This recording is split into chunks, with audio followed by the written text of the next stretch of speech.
Kembali lagi dengan saya Marcelin Hilda Sampebua dengan NIM 202189 dari kelas H. Di sini saya akan membahas tentang logistic regression atau regresi logistik.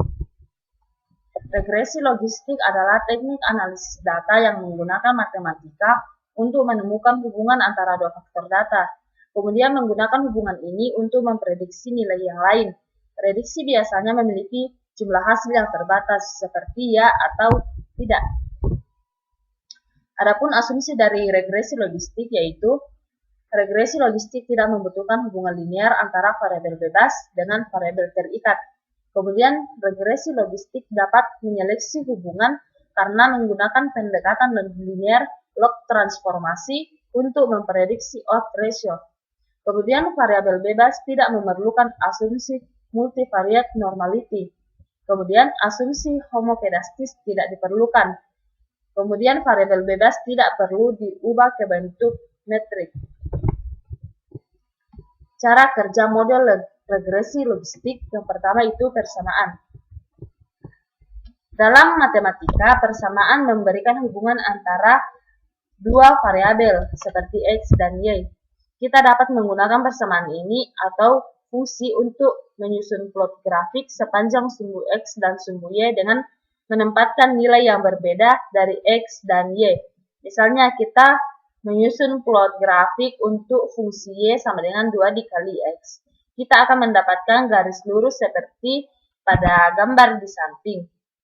Oleh karena itu, fungsi ini juga disebut sebagai fungsi linear. Kemudian variabel. Variabel adalah faktor atribut data yang nilainya bervariasi.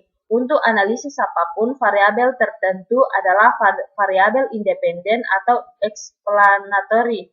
Atribut ini adalah penyebab dari suatu hasil.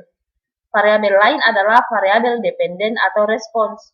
Nilainya bergantung pada variabel independen. Secara umum, regresi logistik mengeksplorasi cara variabel independen memengaruhi satu variabel dependen dengan melihat nilai data historis dari kedua variabel. Adapun tipe analisis regresi logistik yang pertama ada regresi logistik biner. Bekerja dengan baik untuk masalah klasifikasi biner yang hanya memiliki dua kemungkinan hasil. Variabel dependen hanya dapat memiliki dua nilai seperti ya atau tidak atau 0 dan 1. Yang kedua ada regresi logistik multinomial. Regresi multinomial dapat menganalisis masalah yang memiliki beberapa kemungkinan hasil selama jumlah hasilnya terbatas. Dan yang ketiga ada regresi logistik ordinal. Regresi logistik ordinal atau model logit berurutan adalah tipe khusus dari regresi multinomial untuk masalah di mana angka mewakili peringkat dibandingkan nilai aktual.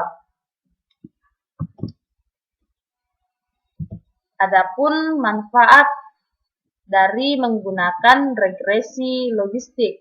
Yang pertama, kesederhanaan, di mana model regresi logistik secara matematis tidak terlalu rumit dibandingkan dengan metode ML lainnya. Yang kedua, kecepatan.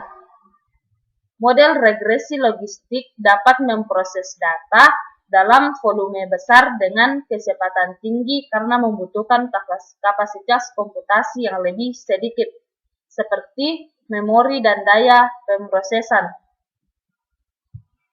Yang ketiga, fleksibilitas. Kita dapat menggunakan regresi logistik untuk menemukan jawaban atas pertanyaan yang memiliki dua atau beberapa hasil yang terbatas. Kita juga dapat menggunakannya untuk memproses data. Dan yang terakhir yaitu visibilitas. Analisis regresi logistik memberikan visibilitas yang lebih besar ke dalam proses perangkat lunak internal kepada developer dibandingkan teknik analisis data lainnya. Sekian presentasi dari saya, kurang lebihnya mohon dimaafkan. Terima kasih.